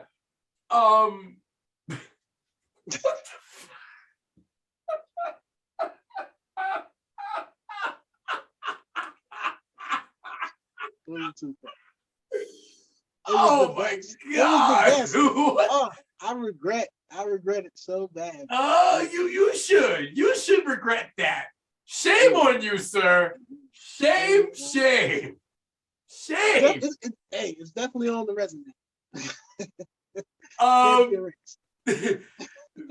So on that one, we can agree and disagree. We don't even have to agree to disagree. We can agree and disagree because I think both are valid. I think both are needed. I think you have to have some casual sex, but I think that ultimately being in a relationship, not everybody's into that. Like sometimes right. some people can't handle, you know what I'm saying, the experiences of casual sex. Yeah, and exactly. Relationship sex just may be your thing. That's what you're and right. Some people may fool themselves into thinking that they like casual sex and stuff like that, and then they can embarrass themselves fucking with the wrong person. Yeah, like spitting in somebody's face. Guys act like, yo, I'm into this, I'm into that. I wish I could do this, I wish I could do that. I have this fantasy, and then when that shit comes your way, you fold. Deer in the headlight, motherfucker. We both grew up on video games. Grand Theft Auto just recently, Rockstar just released the Grand Theft Auto Trilogy remaster. It's not looking good. Have you played it? I haven't played it. Because my thing about new shit is always this. I wait until they get the bugs out. I wait until they patch it. I wait for everything to work. I don't want to play a buggy game. That's why I never played Fallout 76. But the GTA remaster put out the first 3 of the new generation consoles from the PS2 version, from Grand Theft Auto 3, Vice City, San Andreas. Obviously, I can't lie, the one I was most looking forward to was San Andreas. Had Samuel Jackson, fucking Chuck D, the game, Ice-T, like all these voiceovers. The music was so fucking dope. The size of the map was like unprecedented. It was like something you'd never seen before. That was my favorite, and I'm excited for that. You said you had your favorite, and you said you're getting this for Christmas. So which one is yours? Yeah, listen. So I'm a Switch guy. Okay. I'm not getting. I declined the PS5 because I like the Nintendo Switch so much. Not mad. Switch got Skyrim. I can play that. So I am looking forward to getting that for my Christmas birthday. My birthday's like 2 days after Christmas. Whatever you want to call it, but I'm expecting that around that time. I'm really looking forward to it. Really, really, really. I was going to get it when it first came out, but I was like, you know what? Let me wait.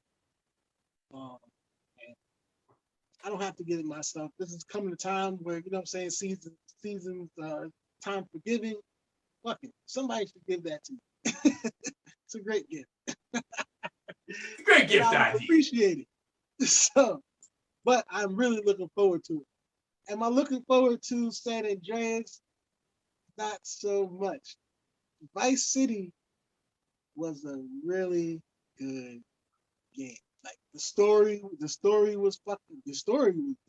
But yeah, Starbase, I think.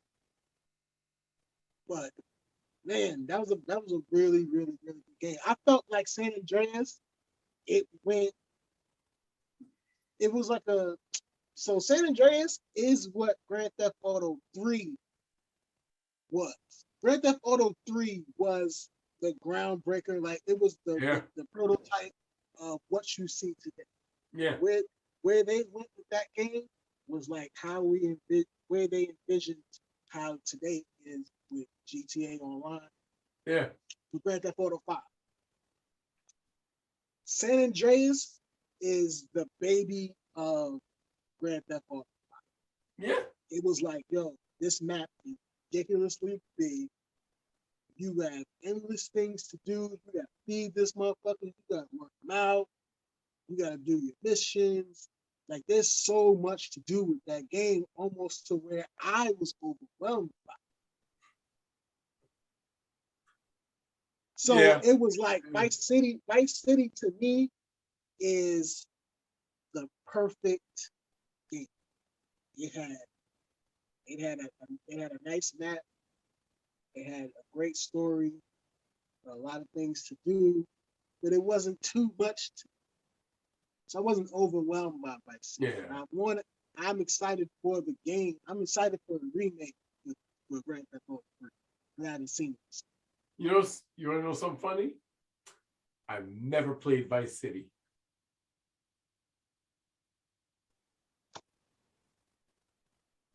I did not like the 80s vibe. I didn't like the fucking the bright ass neon. I got one good eye, man. You know how hard that is with neon lights in that one ass fucking eye? That shit hurts. Fuck that shit. Word up.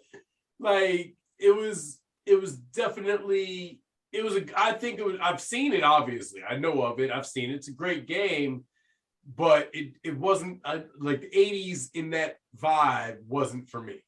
Though the music, fucking killer. The music was fucking killer. I love that shit. But I didn't like. Get you. San Andreas was West Coast hip hop. It's got that 93 hip hop. It's got that New Jack Swing era R&B. It had the great. That was the hood. That was the.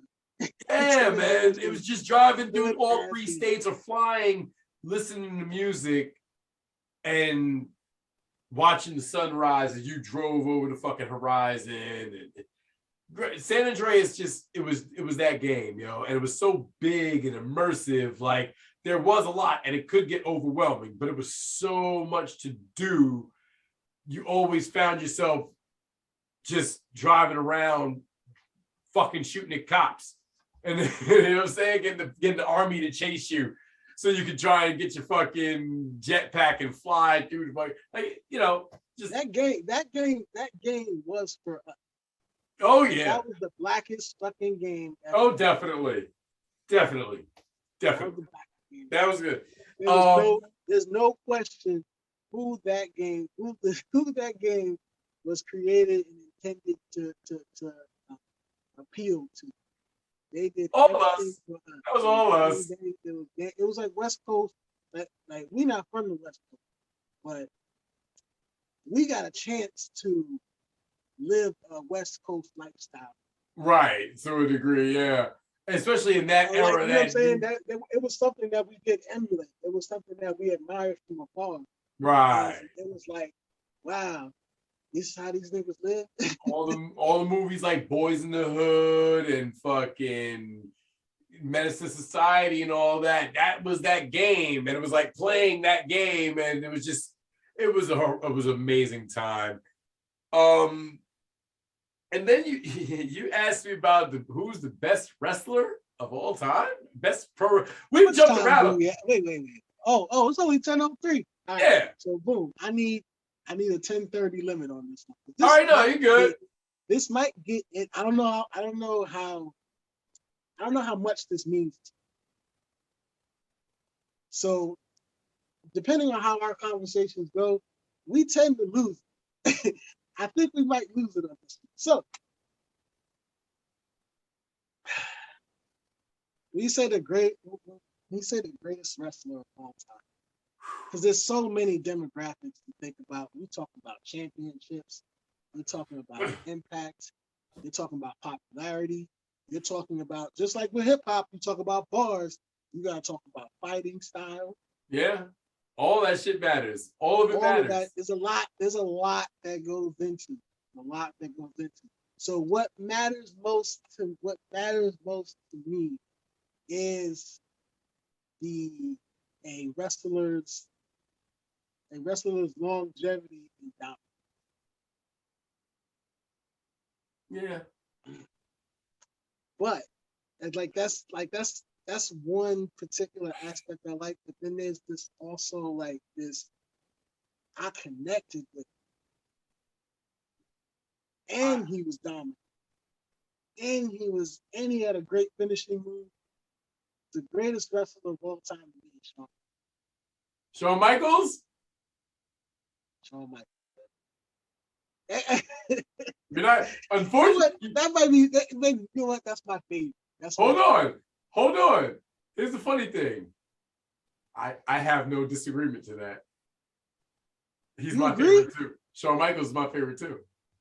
You agree with that? Shawn Michaels is my favorite wrestler, yo. Shawn Michaels was my favorite because Sweet Chin Music is one of my favorite fucking moves ever. It's the best one. The best. He was, and honestly, he was a professional. I mean, there's the Tombstone. The Tombstone power driver it's an ender. It ends. You don't get up from it. But now what you have to do is you can't. But see, here's the thing. When it comes to wrestling, you kind of have to. It's much like hip hop. You have to put it into the eras. So, because there was a Hulk Hogan, there was a Macho Man Randy Savage. You know what I'm saying? There was a Bret the Hitman Hart. There was a fucking Undertaker. There was a Stone Cold Steve Austin. There was a Rock. There was, you understand what I'm saying? Like Shawn Michaels, and luckily there was a Ric Flair. And luckily Shawn Michaels kind of bridged the gap between Hogan and them era, and then the new, Stone Cold Steve Austin and them. And had he not gotten injured and been a complete dick and an alcoholic, his career could have been a lot longer, I think. But yeah, Shawn Michaels is to me, like he's largely regarded as the greatest in-ring worker in the history of professional wrestling, and I am inclined to agree. But I will say this. The only other person I would want to give it to, he's no longer with us, and that's Owen Hart.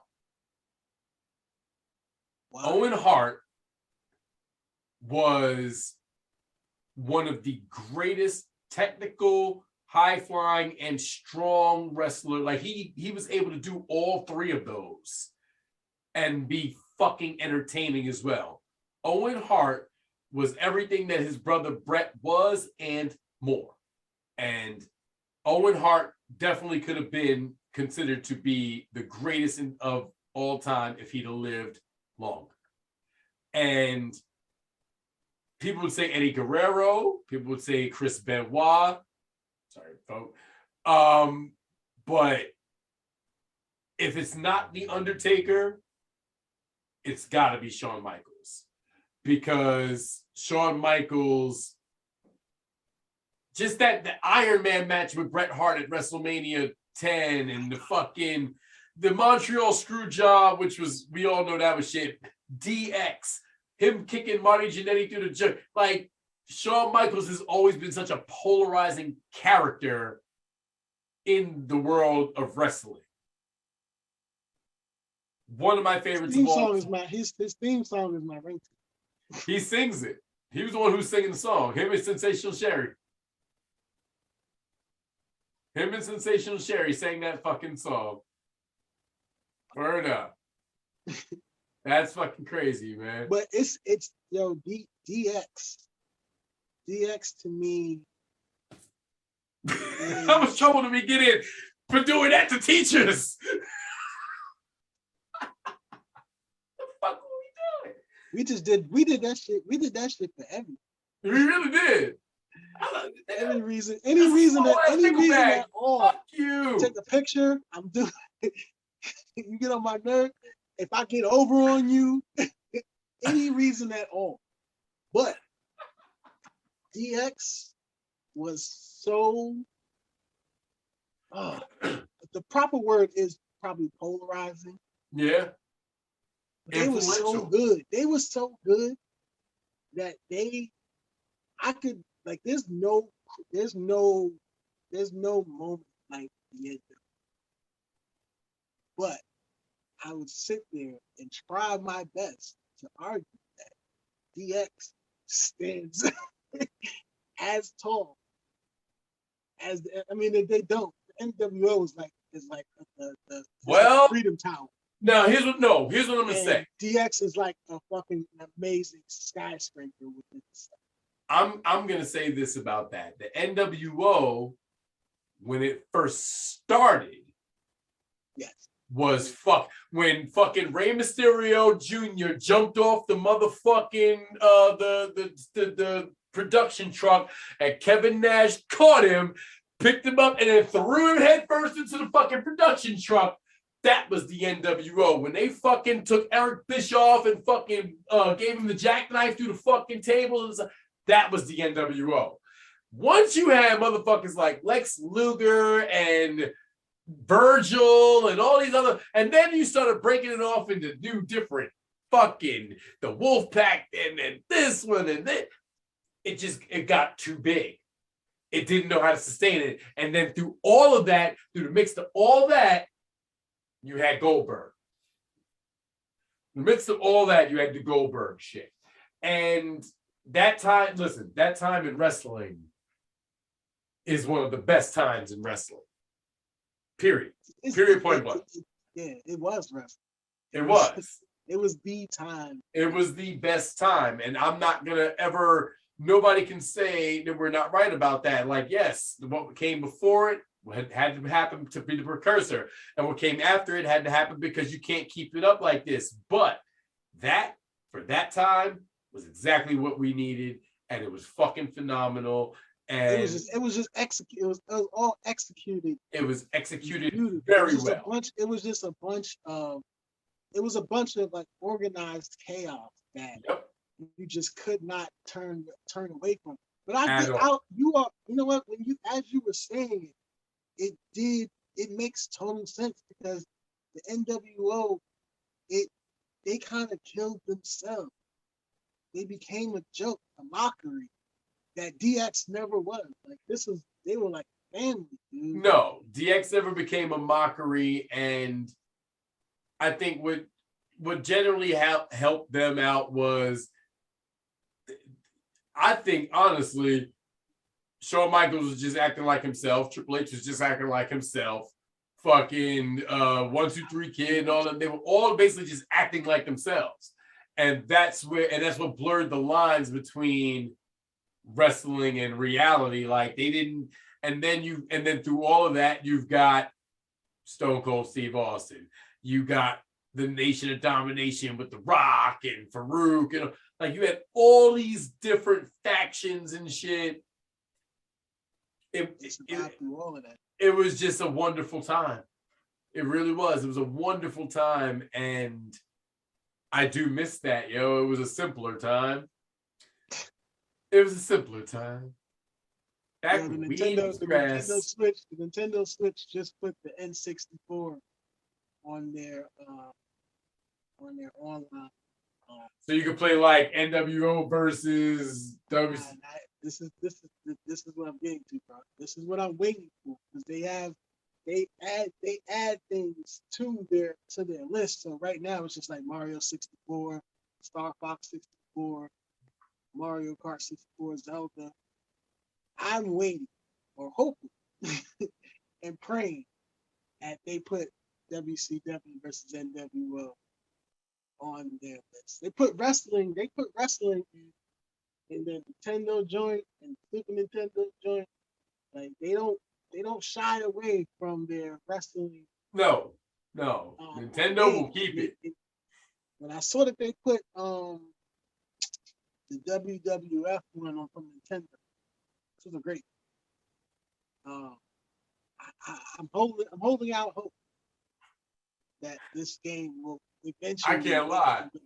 If the Switch has that and the graphics play good and all that, and it also has 00 on it, yeah, I think I would pick up a Switch just for that. I really would. No, Just no for 00? No 00? Huh? Just for that. I want 00. I'll put just for that. They put 007 on there? Yeah. Bro. I pray. That's what I'm saying. Like, if you have 00 on there, and let me say, oh my God. You know how many blunts and bottles of Christian Brothers we devoured playing those fucking games? Too many. A lot of friendships were created during then. A lot ended too. And a lot were in jeopardy during this time. You hate Yeah, motherfuckers. I love Dirty. I love Justin so much, but there's nobody I hated more than I love than Justin Sandberg. Because this motherfucker, he was great at both of them shits. And he was so unapologetic about how. Like, yeah, no, you suck. Like, what the fuck? I don't have the fucking game in my house, you little bastard. I don't have it. I gotta come over here and play with you. Like, you got it all the time, motherfucker. And you good in school. Yeah, I was the one that had it. I was, and my house was the spot. You should have said something. I mean, you could have totally came. Yeah, and you have to remember, at that time, I did not know that. I was a nerd. Well, in that time, that was like high school. Oh yeah. So that time I was. We had gone our separate. We had gone a little separate, but I was on Linden, hanging out, chilling, smoking blunts, drinking 40s. That sort of shit. I cannot believe, the day that I saw you at Tiana's barbecue, I said, get the fuck out of here. What the fuck are you doing? You know, Frank? What are you doing here?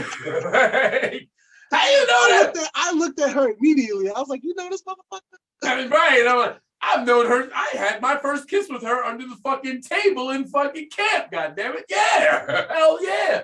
7 years old. It was like, you know what I'm saying? When we locked eyes, it was like, wait a minute. What the fuck? Hey, but you know what? Blessings, because that's the way it's supposed to work, man. Well, look, man, listen, we're good, brother. Listen, you know what? We agreed on some things. We disagreed on some things. It's a good one, man. I appreciate you as ever, because it's, like I said, I want to do this more often, have more of these, make this a real series, and just keep it going. It's not going to stop. Nah, we good. And look, you're still 12 minutes before your deadline, so you're all right. Your wife won't kill you.